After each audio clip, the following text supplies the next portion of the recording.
Boa tarde, queridos ouvintes da Rádio Três Dias. Boa tarde, pessoal da técnica. Estamos aqui nesse sábado abençoado por Deus. Muita gratidão pela companhia de vocês, queridos ouvintes, e do Boy por nos oportunizar esse espaço para o programa Uma Razão para Viver. Hoje o estudo será feito por mim, Marlene Ramos, a convite da instituição, e estou muito feliz com a divulgação da doutrina espírita. O tema de hoje é a lei do amor, que está presente no capítulo 11, no Evangelho segundo o Espiritismo.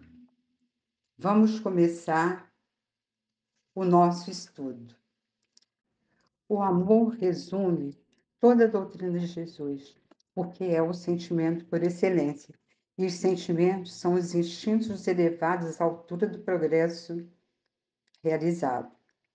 Toda a doutrina, tudo que Jesus veio à Terra para ensinar, está resumindo no sentimento amor.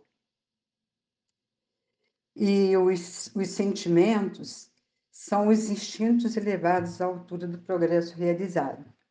Então, toda a doutrina de Jesus resume no amor, que é o sentimento mais amplo, é o sentimento mais sério, mais responsável. Como podemos avaliar o nosso progresso e entender o que nos movimenta? Para podermos avaliar o nosso progresso, entender o nosso movimento, nós temos que progredir, nós temos que nos melhorar, deixando os sentimentos ruins para trás, no passado, e ir nos melhorando. Para quê? Para que a gente possa progredir. Instintos primários ou sentimentos melhores? Instintos primários são aqueles instintos que nos prejudicam, que não deixam a gente caminhar para frente. E os sentimentos melhores são os sentimentos que nos faz melhorar em direções melhores. Porque já que estamos criando sentimentos voltados ao bem, nós vamos deixando os instintos primários para trás. No seu ponto de partida, o homem só tem instintos. Mais avançado e corrompido, só tem sensações. Mais instruído e purificado, tem sentimentos. E o amor é o requinte do sentimento. Então, no ponto de partida, quando o espírito é criado por Deus, o homem só tem instintos. Ele não tem bons sentimentos, só possui instintos. Quando ele está mais avançado, ele tem sensações. Quanto mais instruído ele é e purificado, tem sentimentos. E esse sentimento é o amor, é o requinte do sentimento. Emoções são os sentimentos diversos, são os sentimentos e as emoções voltados ao bem. Raiva, inveja, ódio, medo, desejo de vingança é igual a orgulho. Harmonia, autoaceitação, perdão, fé, caridade é igual a amor. Não amor no sentido vulgar do termo, mas esse sol interior que reúne e condensa em seu foco ardente todas as aspirações e todas as revelações sobre-humanas. Então, não quer dizer que é o amor nesse sentido comum.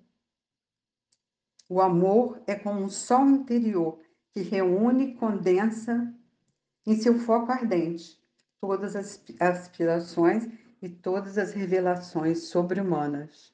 É o progresso, o amor verdadeiro, o amor responsável, o amor que, que surge a todo momento. Não é o amor comum, é o amor que divulga a nossa melhoria interior, que divulga os nossos dons melhores, os nossos sentimentos e as nossas emoções em progresso. São os bons, os sentimentos melhores. Para agradar a Deus e assegurar a sua posição futura, bastará que o homem não pratique o mal? Vamos refletir.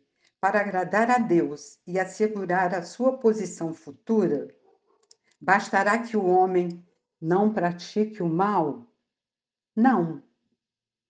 Cumpre o homem fazer o bem no limite de suas forças, porquanto responderá por todo mal que haja resultado de não haver praticado o bem. Nós somos responsáveis por todo o mal que fazemos e somos responsáveis por todo o bem que não tenhamos praticado. Há uma diferença. Se eu não pratiquei o bem, eu estou deixando de fazer o bem, provavelmente eu estarei fazendo o mal. Então, se eu não faço o mal, mas também não faço o bem, eu estou errando, eu não estou caminhando em rumo ao progresso. Quais são os efeitos da lei do amor? O que surge da lei do amor? Os efeitos da lei de amor são o melhoramento moral da raça humana e a felicidade durante a vida terrestre. Então, preste atenção. O melhoramento moral da raça humana é um efeito da lei de amor. Nós estamos aqui no planeta Terra, no planeta de provas e expiações. Estamos para desenvolver o nosso melhoramento moral e a felicidade durante a nossa vida terrestre. Isso é muito importante. Os mais rebeldes e os mais viciosos se reformarão quando observarem os benefícios resultantes da prática desse preceito. Não façais aos outros o que não quiserdes que vos façam. Fazei-lhes, ao contrário, todo o bem que vos esteja ao alcance fazer-lhes. Então, queridos ouvintes, nós precisamos fazer aos outros o que queremos que os outros nos façam. Temos que amar o outro de acordo com como nós os amamos. E fazer, ao contrário do mal, todo o bem que vos esteja ao alcance fazer-lhes. Amar o próximo como a ti mesmo. Isso que Jesus esteve aqui na Terra nos ensinando durante 3 anos. Fazer o bem sem olhar a quem. Respeitar o outro e colaborar com que esse outro faça o bem para receber o bem. A lei do amor substitui a personalidade pela fusão dos seres e extingue as misérias sociais. Então, a lei do amor que Jesus veio aqui nos ensinar substitui a personalidade pela fusão dos seres e extingue as misérias sociais. Fazer o bem extingue as misérias sociais. Se eu melhoro a cada dia, eu estou me libertando das misérias sociais, que tanto mal faz às pessoas, que tanto mal faz aos espíritos que estão precisando se melhorar, progredir a cada dia. Por quê?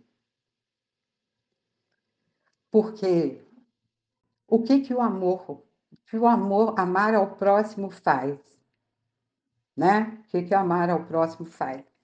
Acaba com o egoísmo, aniquila o orgulho, estabelece a justiça e a caridade, transforma o eu em nós. Se estamos acabando com o egoísmo, melhor vai ficar para nós. Se aniquila o orgulho, nós vamos nos libertando do orgulho. Se estabelece a justiça e a caridade, porque nos ensina a justiça e a caridade. E quando transforma o eu em nós, quer dizer, eu sou única, nós é toda a coletividade, toda a sociedade que acaba com o egoísmo, aniquila o orgulho, estabelece a justiça e a caridade, transforma o eu em nós. Feliz aquele que, sobrelevando-se à humanidade, ama com imenso amor os seus irmãos em sofrimento. Quer dizer, feliz é aquele que se melhora os seus sentimentos, sobreleva os seus sentimentos com imenso amor, alivia os seus irmãos em sofrimento. Feliz aquele que ama, porque não conhece as angústias da alma, nem as do corpo.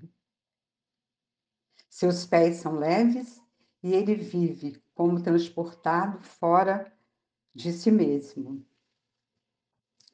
Feliz é aquele que ama, porque quem conhece, sabe que ama, conhece o amor, o que ele faz? Ele não vai conhecer as angústias da alma, nem as do seu corpo.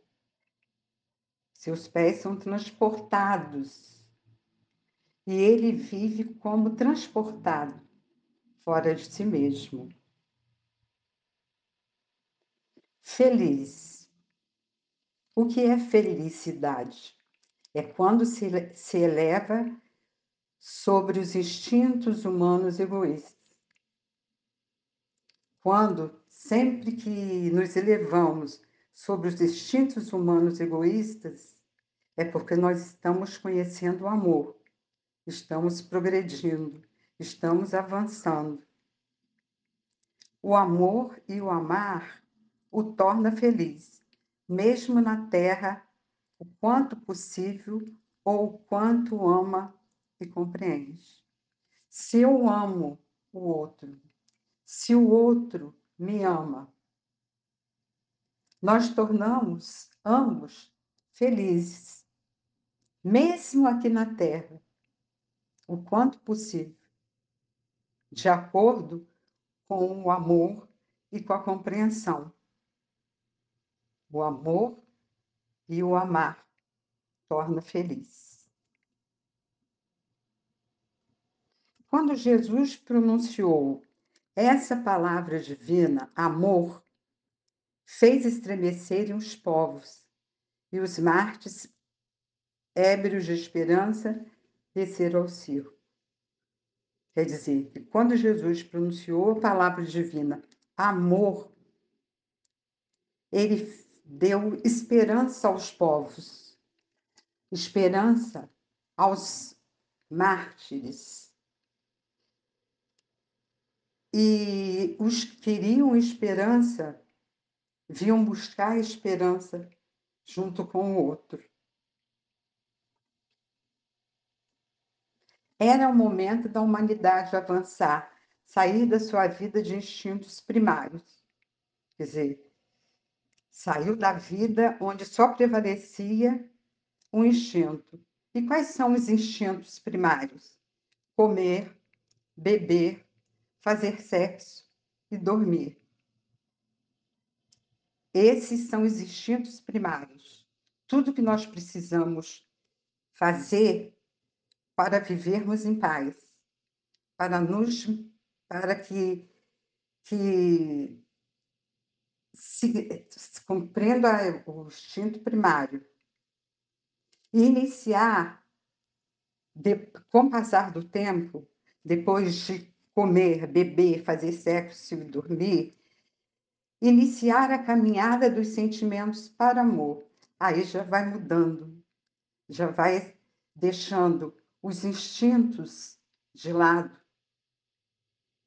vai deixando os instintos e vai conciliando, valorizando tudo que precisa valorizar. Iniciar a caminhada dos sentimentos por amor. É diferente dos instintos primários e a caminhada dos sentimentos para o amor.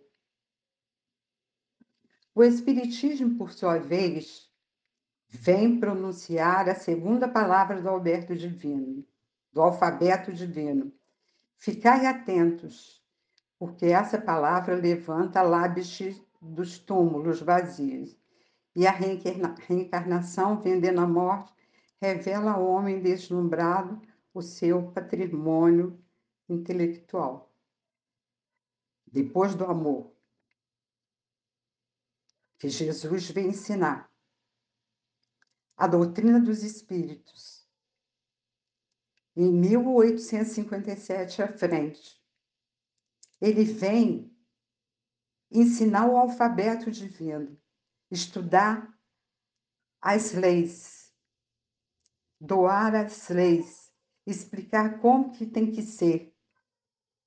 E a reencarnação, vencendo a morte, revela ao homem deslumbrado o seu patrimônio intelectual. E aí, o patrimônio intelectual, depois dos instintos, vem o patrimônio intelectual, que tem uma compreensão, um conhecimento dos fatos e se esforça para progredir intelectualmente e moralmente.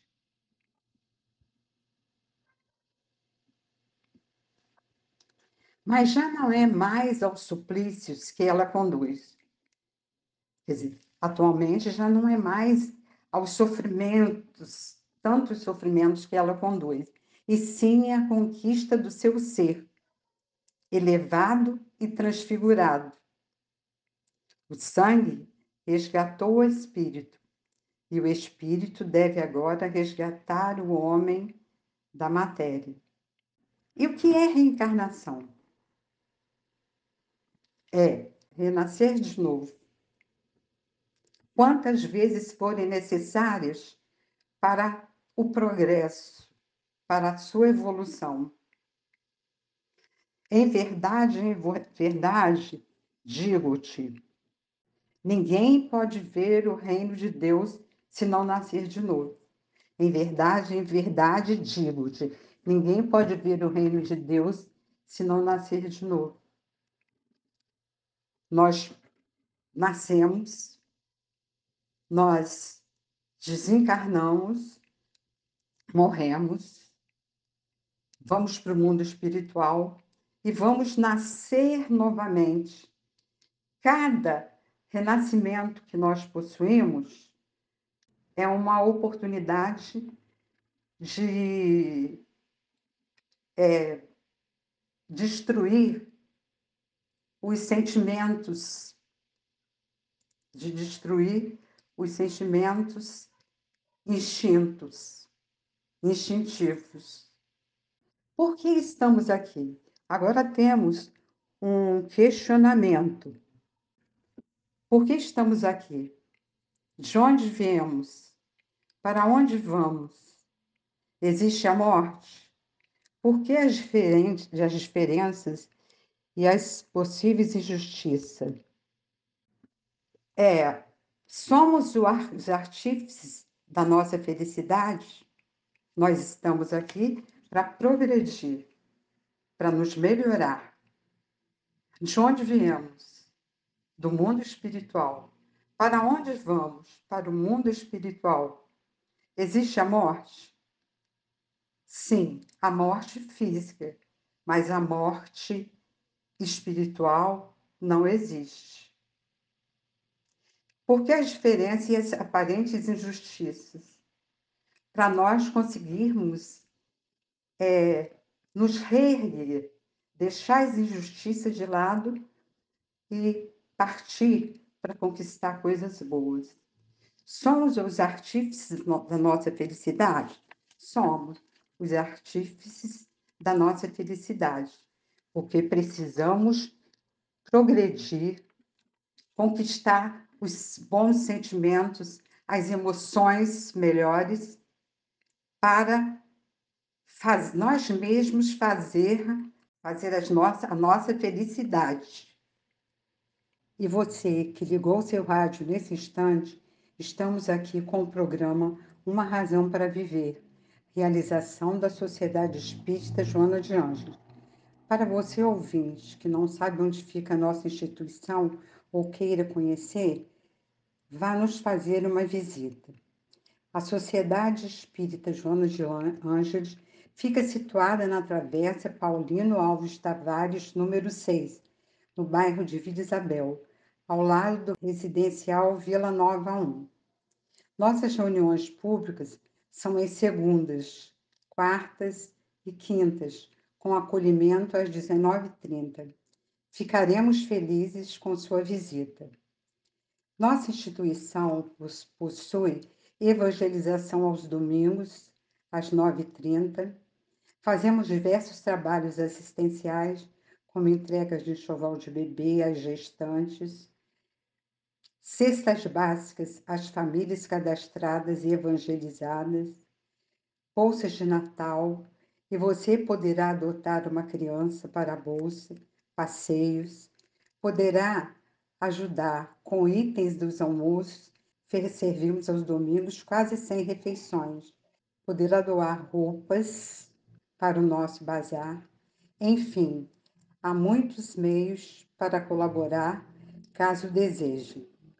Telefone para contato é 24 98843 7822. 24 98843 7822. Nós estamos aprendendo, nós estamos, nesse momento, falando sobre a reencarnação. Que a reencarnação é uma oportunidade que nós temos de progredir, de evoluir.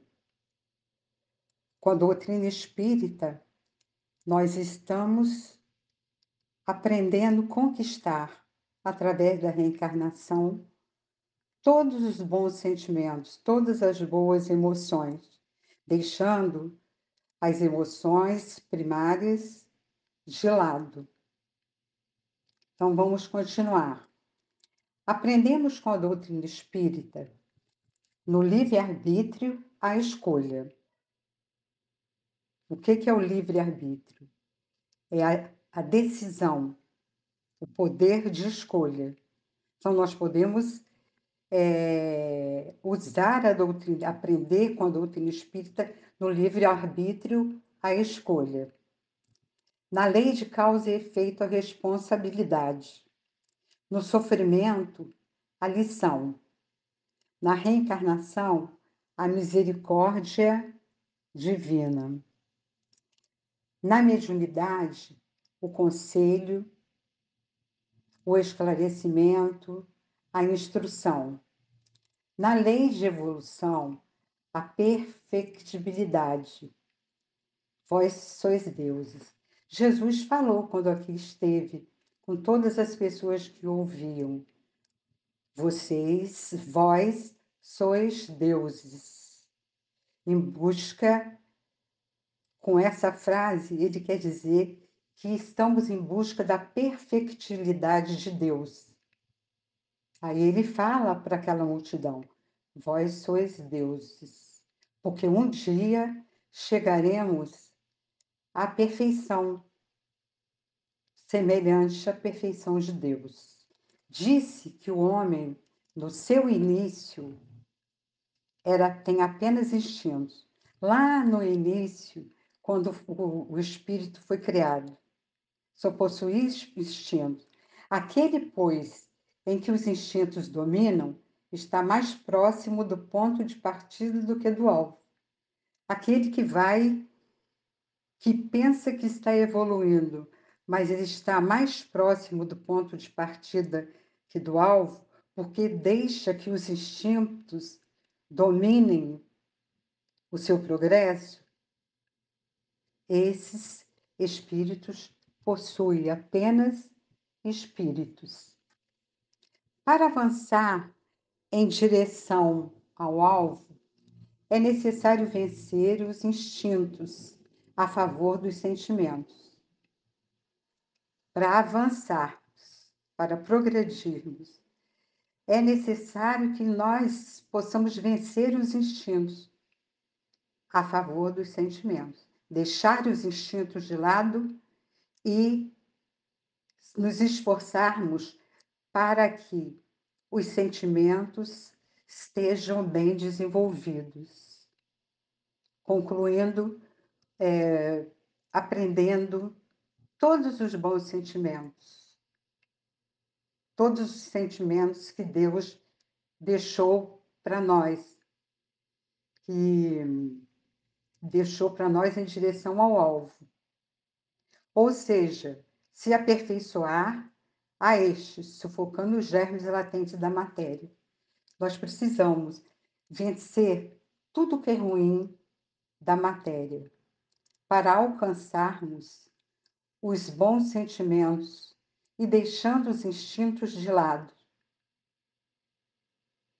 Tudo isso é necessário para nós, que nós possamos aperfeiçoar todos os instintos e dominar os bons sentimentos em relação a todos nós, a fazer o bem a quem quer que seja, fazer o bem ao outro do mesmo modo que o outro faz o bem para nós.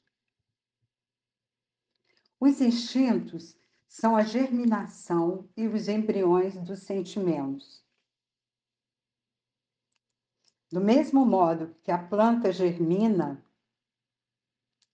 e os embriões dos sentimentos surgem, o instinto é isso. Os instintos são a germinação. Como a planta germina, nós, como espíritos reencarnados, possamos permitir germinar os instintos, os embriões, até alcançarmos os embriões dos sentimentos que nos desenvolve, que nos auxilia no progresso, que cuida da nossa atenção, do mesmo modo que a bolota oculta o carvalho. Os seres menos adiantados são os que, libertando-se lentamente de sua crisálida, permanecem subjugados pelos instintos. Eis a razão dos espíritos colocarem o orgulho e o egoísmo como um entrave ao nosso progresso moral. Saímos do casulo, mas carregamos ele conosco, né? Porque o orgulho e o egoísmo são os sentimentos que mais entravam ao nosso progresso moral. Saímos do casulo, mas carregamos ele conosco. O espírito deve ser cultivado como um campo. Toda a riqueza futura depende do trabalho atual. E mais que os bens terrenos, ele vos conduzirá à gloriosa elevação. Então, cada espírito deve ser cultivada como um campo, onde são plantadas muitos alimentos, muitas coisas necessárias à nossa vida. E mais que isso, os bens terrenos nos conduzirá à gloriosa elevação. Será então que compreendemos a lei do amor, que une a todos os seres? Nela buscareis os suaves prazeres da alma, que são o prelúdio das alegrias terrestres. Compreendendo a lei do amor, que Jesus deixou aqui para nós, essa lei do amor nos une a todos. Na lei do amor, nós buscaremos os suaves prazeres da alma, que são o prelúdio das alegrias terrestres, que nos ajuda a alcançar as alegrias terrestres. Ainda vai demorar muito, mas um dia nós vamos alcançar a alegria celeste. Jesus não disse, vós sois deuses. Então, isso aqui está falando disso, que vós sois deuses, porque um dia alcançaremos a, a condição de deuses. Um dia nós alcançaremos a condição de Deus. Alcançaremos as alegrias terrestres. E agora, vamos continuar. A nova era. Deus é único e Moisés é o Espírito que ele enviou em missão para torná-lo conhecido, não só pelos hebreus, como também dos povos pagãos. O povo hebreu foi um instrumento de que se serviu Deus para revelar por Moisés e pelos profetas e as vicissitudes por que passou esse povo. Destinavam-se a chamar a atenção geral e a fazer cair o véu que ocultava aos homens a divindade. Os mandamentos de Deus, dados por intermédio de Moisés, há muitos anos atrás, contêm o germe da mais ampla moral cristã. Os comentários da Bíblia, porém, restringiam-se-lhe o sentimento, porque praticado em toda a sua pureza, não teriam então compreendido. Mas, nem por isso, os 10 mandamentos de Deus deixavam de ser um como frontispício brilhante, qual farol destinado a clarear a entrada que a humanidade tinha de percorrer. A moral de Moisés ensinou que era apropriado ao estado de adiantamento em que se encontravam os povos que se propunha regenerar. E esses povos semi-selvagens, quanto ao aperfeiçoamento da alma, não teriam compreendido que pudesse adorar a Deus de outro modo que não por meio de holocaustos, nem que se devesse perdoar a um inimigo. Notável do ponto de vista da matéria e mesmo do das artes e das ciências, a inteligência deles, muito atrasada, se achava em moralidade e não se houvera convertido sob o império de uma religião inteiramente espiritual. Era-lhes necessária uma representação semimaterial, qual que apresentava então a religião hebraica. Os holocaustos lhes falavam aos sentidos, do mesmo passo que a ideia de Deus lhe falava ao espírito.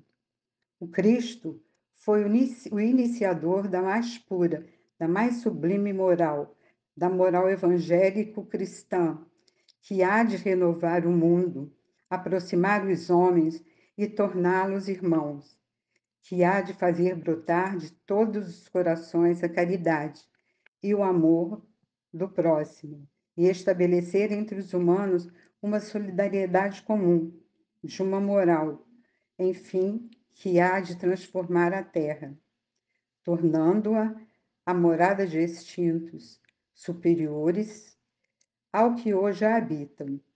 É a lei do progresso, a que a natureza está submetida, que se cumpre, e o Espiritismo é a alavanca de Deus, de que Deus se utiliza para fazer que a humanidade avance. Cristo foi o maior iniciador da mais sublime moral, da moral evangélica cristã, que há de renovar o mundo, aproximar os homens e tornando-os irmãos. A natureza está submetida, que se cumpre o Espiritismo, que é a alavanca de quem Deus se utiliza para fazer a humanidade crescer. A lei de amor ficará para sempre até os espíritos conseguirem atingir a perfeição. O amor é tudo na nossa vida. A lei de amor compartilhada aos olhos de Jesus e da doutrina espírita. Um dia, Deus permitiu que o homem visse a verdade e varara a escuridão. São chegados os tempos em que se hão de desenvolver as ideias para que se realizem os progressos que estão nos desígnios de Deus. Têm elas de seguir a mesma rota que percorreram as ideias de liberdade, suas precursoras. Não se acredite, porém, que esse desenvolvimento se efetue sem lutas. Não.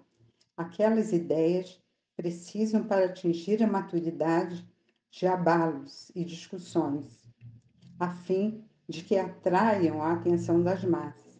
Uma vez isso conseguido, a beleza e a santidade moral tocarão os espíritos, que então abraçarão uma ciência que lhes dá a chave da vida futura e descerra as portas da felicidade eterna. Moisés abriu o caminho. Jesus continuou a obra. O Espiritismo a concluirá. Um espírito israelita. Mulhouse, 1861. Um dia, Deus, em sua inesgotável caridade, permitiu que o homem visse a verdade varar as trevas. Esse dia foi do advento do Cristo. Depois da luz viva, voltaram as trevas, após alternativas de verdade e obscuridade. O mundo novamente se perdia.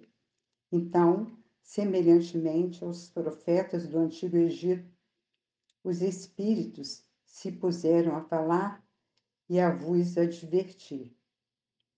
O Espiritismo é de ordem divina, pois que se assenta nas próprias leis da natureza, e estáis certos de que tudo que é de ordem divina tem grande e útil objetivo. O vosso mundo se perdia. A ciência desenvolvida à custa do que é de ordem moral, mas conduzindo-vos ao bem-estar material, redundava em proveito do espírito das trevas. Como sabeis, cristãos, o coração e o amor têm de caminhar unidos à ciência. O reino do Cristo, passados que são 18 séculos, e apesar do sangue de tantos mártires, ainda não veio. Cristãos, voltai para o Mestre, que vos quer salvar. Tudo é fácil, aquele que crê e ama. O amor o enche de inefável alegria. Sim, meus filhos, o mundo está abalado.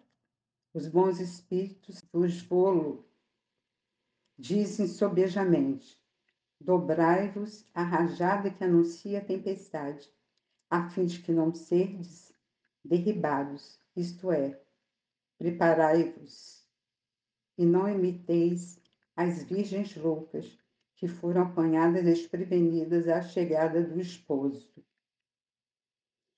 A revolução que se apresta é antes moral do que material. Os grandes espíritos mensageiros divinos sopram a fé para que todos vós, obreiros esclarecidos e ardorosos, façais ouvir a vossa voz humilde, porquanto sois o grão de areia. Mas sem grãos de areia não existiriam as montanhas. Assim, pois, que essas palavras, somos pequenos, careçam para vós de significação. A cada um a sua missão, a cada um o seu trabalho. Não constrói a formiga o edifício de sua república e imperceptíveis animálculos não elevam os continentes? Começou a nova cruzada, apóstolos da paz universal, que não de uma guerra, modernos. São Bernardos, olhai e marchai para frente. A lei dos mundos é a do progresso. Fénelon Potier, 1865. Santo Agostinho é um dos maiores vulgarizadores do Espiritismo. Manifesta-se quase por toda parte. A razão disso encontramos-la na vida desse grande filósofo cristão. Pertence ele à vigorosa falange dos pais da Igreja, aos quais deve a cristandade seus mais sólidos esteios. Como vários outros, foi arrancado ao paganismo, ou melhor, à impiedade mais profunda, pelo fulgor da verdade.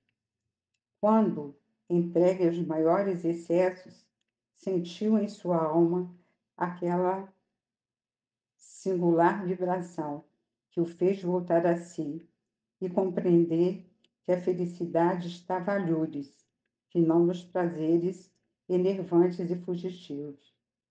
Quando, afinal, no seu caminho de Damasco, também lhe foi dado ouvir a santa voz aclamar-lhe: Saulo, Saulo, por que me persegues? Exclamou: meu Deus, perdoai-me. Creio, sou cristão. E desde então tornou-se um dos mais fortes sustentáculos do Evangelho. Podem ler-se nas notáveis profissões que este eminente espírito deixou as características, ao mesmo tempo, proféticas as palavras que proferiu depois da morte de Santa Mônica. Estou convencido que minha mãe me virá visitar e dar conselhos, revelando-me o que nos espera na vida futura. Que ensinamento nessas palavras e que retumbante previsão da doutrina por vindoura. Essa a razão porque hoje, vendo chegada a hora de divulgar-se a verdade, que ele outrora pressentir, se constitui seu ardoroso disseminador e, por assim dizer, se multiplica para responder a todos os que chamam. Erasto, discípulo de São Paulo, Paris, 1863. Nota. Dar-se-á, venha, Santo Agostinho, demolido que edificou? Certamente que não. Como tantos outros, ele vê com os olhos do espírito, o que não via enquanto homem. Liberta sua alma, entrevê claridades novas, compreende o que antes não compreendia. Novas ideias lhe revelaram o verdadeiro sentido de algumas sentenças. Na terra, apreciava as coisas de acordo com os conhecimentos que possuía, desde que, porém, uma nova luz lhe brilhou, pôde apreciá-las mais judicialmente. Assim é que teve de abandonar a crença que alimentara dos espíritos incubos e súcubos e o anátema que lançara contra a teoria incubos e súcubos e o anatema que lançara contra a teoria dos antípodas. Agora que o cristianismo se lhe mostra em toda a sua pureza, pode ele, sobre alguns pontos, pensar de modo diverso do que pensava quando vivo, sem deixar de ser um apóstolo cristão. Pode, sem negar a sua fé, constituir-se disseminador do Espiritismo, porque vê cumprir-se o que fora predito, proclamando na atualidade outra coisa não faz senão conduzir-nos a uma interpretação mais acertada e lógica dos textos. O mesmo ocorre com outros espíritos que se encontram em posição análoga. Agora vamos ler um poema intitulado Nada Perdido. Depois de tudo perdido, não entregue o coração ao desespero. Ainda há o futuro. Se o momento é ruim, continue trabalhando. Momentos difíceis também passam. Diante da derrota de agora, olhe o passado. Você já venceu outras batalhas. Se sentir vontade de chorar, chore. As lágrimas confortam a alma. Não deixe a esperança ir embora. Confie. Há muitas pessoas que confiam em você. Ninguém perde tudo na vida. É impossível Jesus te abandonar. Assim, queridos ouvintes, agradecemos a companhia de todos vocês, o carinho da audiência, desejando que Deus abençoe a todos, que a paz e luz com boas vibrações cheguem nesse momento no lar de cada um. Fiquem com Deus e até a próxima.